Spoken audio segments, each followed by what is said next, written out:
Crescimento espiritual. Hebreus 5, a partir do versículo 11 até o fim do capítulo 6.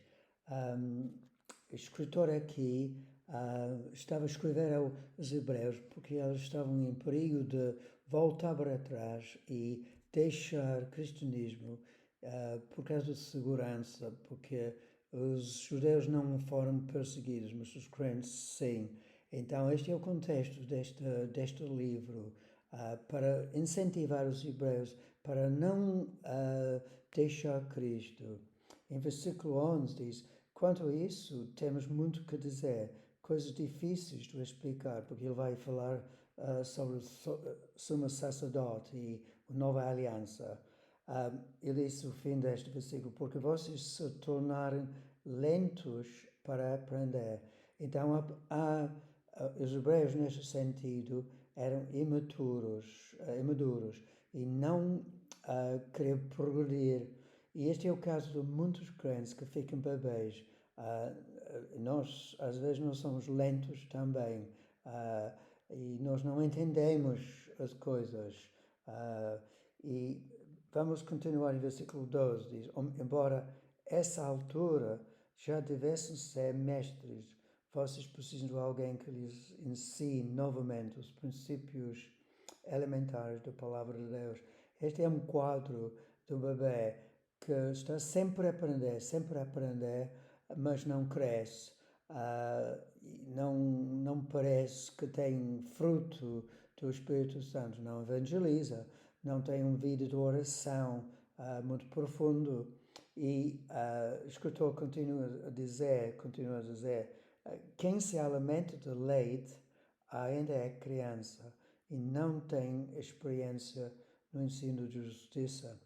Quando nós nascemos de novo, é natural que nós só podemos beber leite. Não somos bebês na fé. Mas aqui, ele não está a falar dos bebês na fé no sentido de pessoas novas convertidas, mas pessoas que têm alguns anos do ensino, mas nunca cresceram. E o escritor diz que ele não pode ensinar coisas mais complicadas, como, por exemplo, santidade, como viver a vida cristã, porque elas não aceitaram, não entenderam são alimentados pelo leite. São coisas básicas, sempre estão a aprender coisas básicas. E é uma coisa aqui que é muito importante. Ele diz que vocês não têm experiência no ensino de justiça. Isto não tem a ver com a capacidade de ter muitos versículos à mente decorados, mas não, é uma questão de não tem experiência de justiça, não tem provas, não tem provado como viver a vida cristã em termos de honestidade, em termos de cumprir a palavra, em termos de fidelidade em oração na igreja, pureza sexualmente. Todos estes frutos são coisas que Deus quer em nossas vidas, que mostram que nós somos maduros. E essas pessoas não têm experiência em justiça. Então, parece que ao falar dos hebreus, elas viveram a vida iguais a vida igual a pessoas no mundo. E é por isso que ele diz que são bebês na fé. Versículo 14, mas alimento sólido é para os adultos, os que pelo exercício constante tornaram-se aptos para discernir tanto o bem quanto o mal. Esta é uma característica de um crente maduro, que sabe discernir qual é certo, qual não é certo. Quando está tentado a fazer uma palavrão, falar uma palavrão, ele diz, não, o discernimento ensina ele para que ele não pode fazer isto, ou blasfemar o nome de Cristo, usar o nome de Cristo em vão, ou mentir. ele discerne entre bem e mal, enquanto o bebê não discerne, ele não sabe nada, ele sempre está a chorar, dependente do pastor, dependente do ensino, e não sabe lidar com a vida durante a semana e de uma maneira justa, discernindo, fazer escolhas éticas, escolhas direitas. Então, este é o quadro do bebê. Enquanto o maduro discerne, tem experiência em justiça. Versículo 1 do capítulo 6.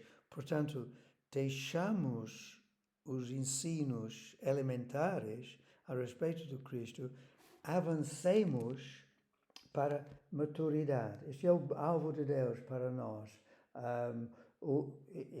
Depois ele cita 6 características, 6 doutrinas que os bebês sabem. Sabem se eles são salvos. Sabem que Cristo morreu por eles na cruz. Sabem que vai haver julgamento. Sabem que é preciso arrepender. Sabem que é preciso fé. Sabem que é necessário batismo. Estas coisas são fundamentais, básicos. Eu vou lendo.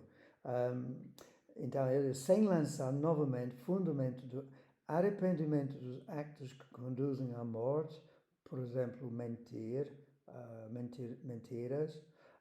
da fé em Deus, da instrução a respeito de batismos. Aqui está incluído lavagens judaicos também, mas batismo no Espírito Santo, batismo em água. De imposição dos mãos, quando nós colocamos as mãos sobre alguém doente para que ele pudesse receber oração e cura, Deus cura.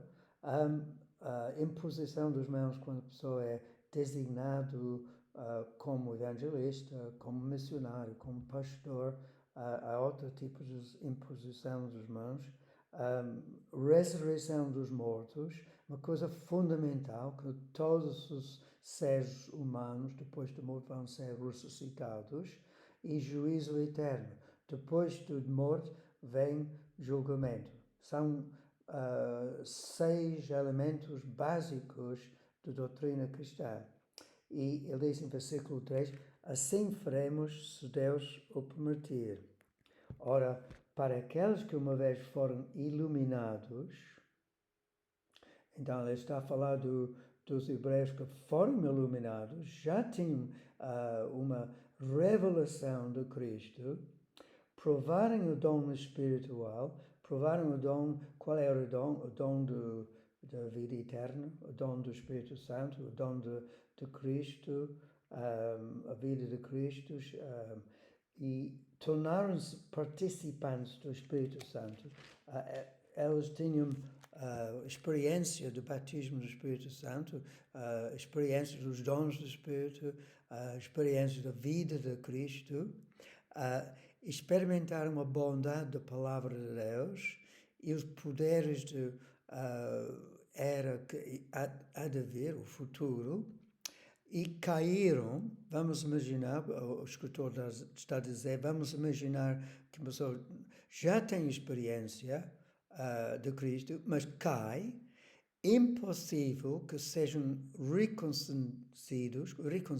reconduzidos ao arrependimento, pois para si mesmos estão crucificando de novo o Filho de Deus, sujeitando-o à desonra pública. Isto é uma passagem bastante polêmica.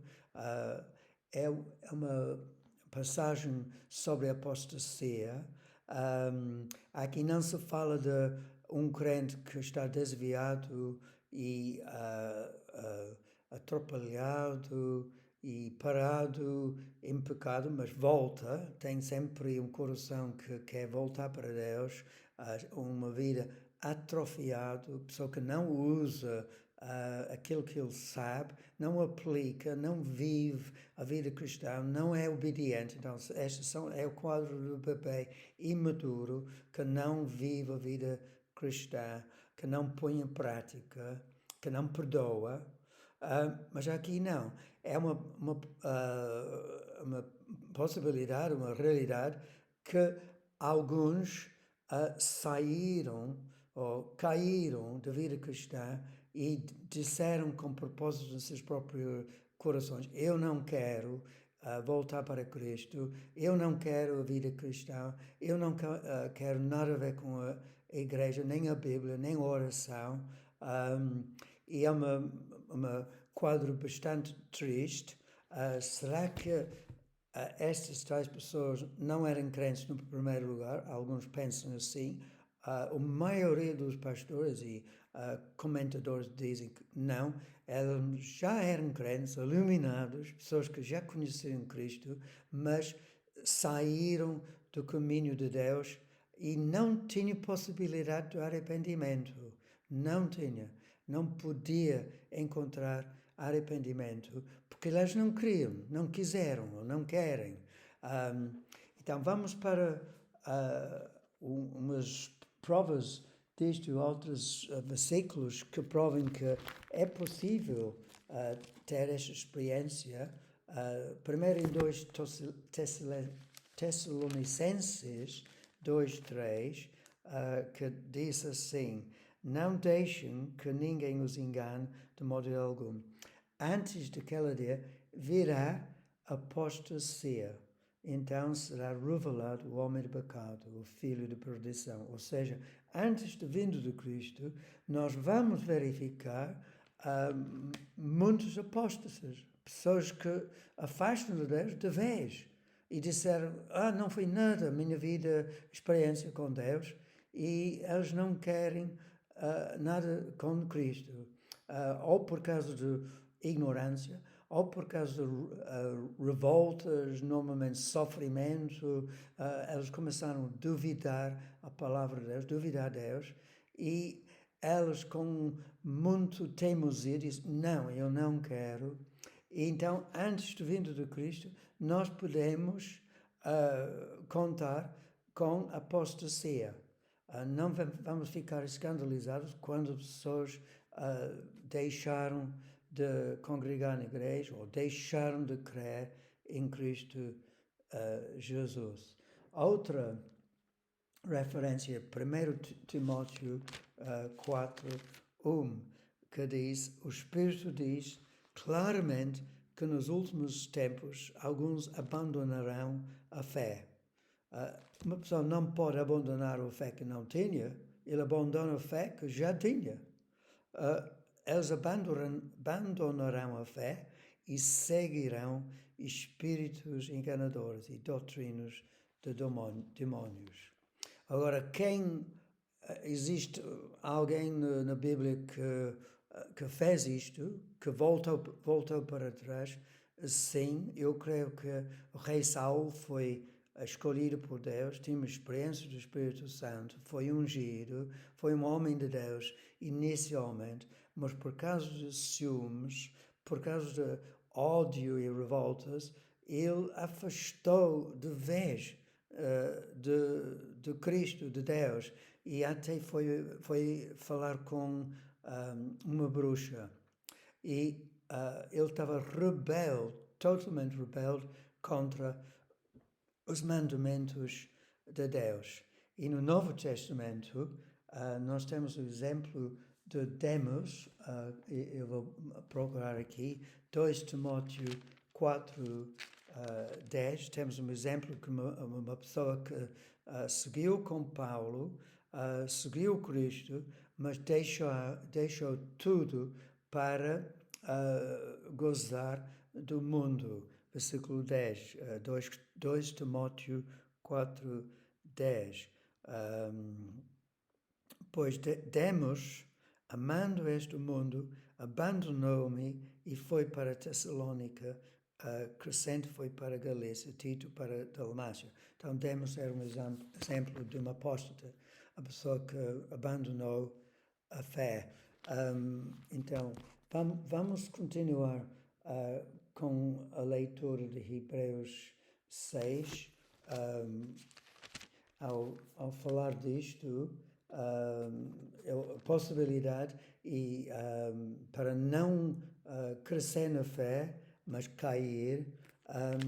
Mas o escritor diz em versículo 7, pois a terra que absorve a chuva, que cai frequentemente e dá colheita proveitosa àqueles que cultivam, recebe a benção de Deus, mas a terra que produz espinhos e ervas daninhas é inútil e logo será amaldiçoado. Seu fim é ser queimado. Ou seja, a semente é lançada na terra, no campo, e produz a colheita do trigo quando está abençoado pela chuva, por Deus. Neste exemplo, mas por outro lado, a terra que pode produzir espinhos e ervas daninhas é inútil. Isto faz-nos lembrar da parábola do semeador em 4 terras, e a primeira terra recebeu inicialmente a semente, mas os pássaros roubaram a semente, e a segunda exemplo de Jesus foi alguém que recebeu a semente com grande alegria, cresceu um pouco, mas por causa do sol queimou a erva, queimou a planta, e ela afastou de Deus. Então é um aviso que pode haver esta tal cair ou afastamento de Deus. Pessoas que uma vez foram abençoadas por Deus, iluminados. Mas no versículo 9 ele diz, amados, mesmo falando desta forma, estamos convictos de coisas melhores em relação a vocês, coisas próprias da salvação. Está a dizer, vocês não vão fazer isto. Vocês são bebês, são negligentes, são preguiçosos, não entendem a palavra de Deus, mas o escritor tem confiança que eles vão avançar. Deus não é injusto, Ele não se esquecerá do trabalho de vocês, do amor que demonstraram por Ele, pois ajudaram os santos e continuam a ajudá-los. Queremos que cada um de vocês mostre essa mesma prontidão até o fim. Então, este é o chave de crescimento. É ter um coração pronto para responder a Deus, para dizer sim, para acreditar na palavra de Deus, buscar a Deus e, mais do que qualquer outra coisa, praticar a palavra, aplicar a palavra no dia a dia. E o fim deste versículo diz, para que tenham a plena certeza da esperança, de modo que vocês não se tornem negligentes, mas imitem aqueles que, por meio da fé e da paciência, recebem a herança prometida. E agora temos mais uma dica, além de discernir entre bem e mal, ou ter experiência de justiça. Uma dica como crescer. Aqui diz, por imitar as pessoas que herdaram a promessa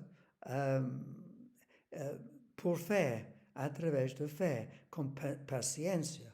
Quem são essas pessoas que nós devemos imitar? São as pessoas na Bíblia que eram homens e mulheres da fé.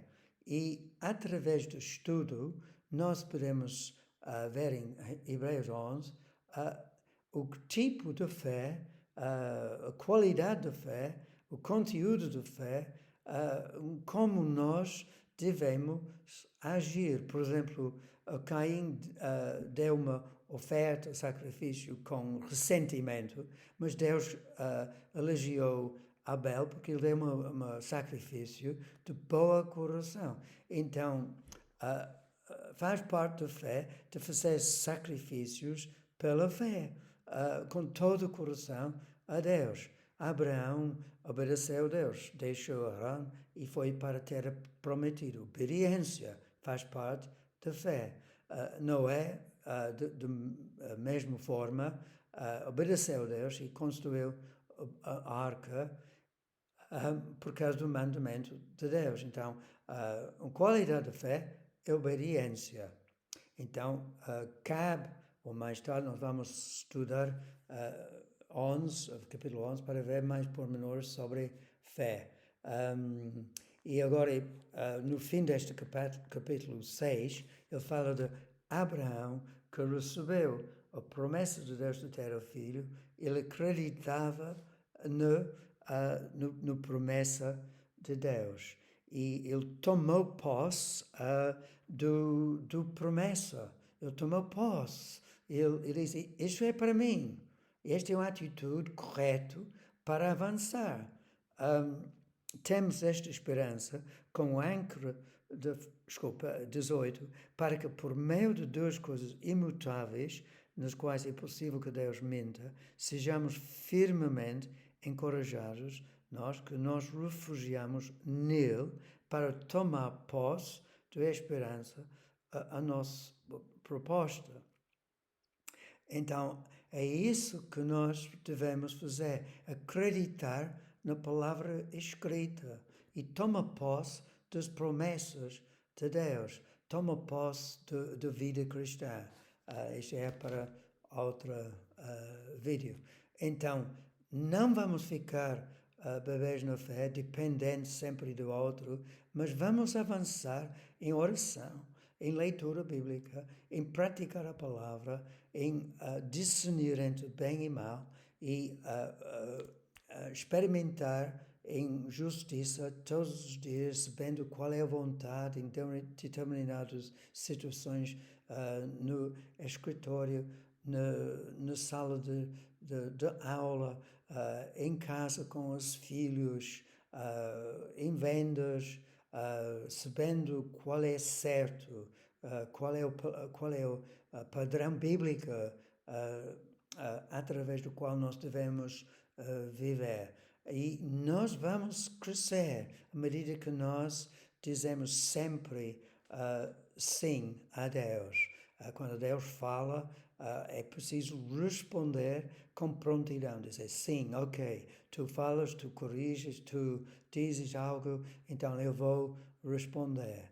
E não recusar o mandamento de Deus, nem a palavra escrita, nem a palavra do Espírito Santo, nem os avisos das pessoas mais maduras na fé. E nós podemos crescer espiritualmente. Que Deus abençoe.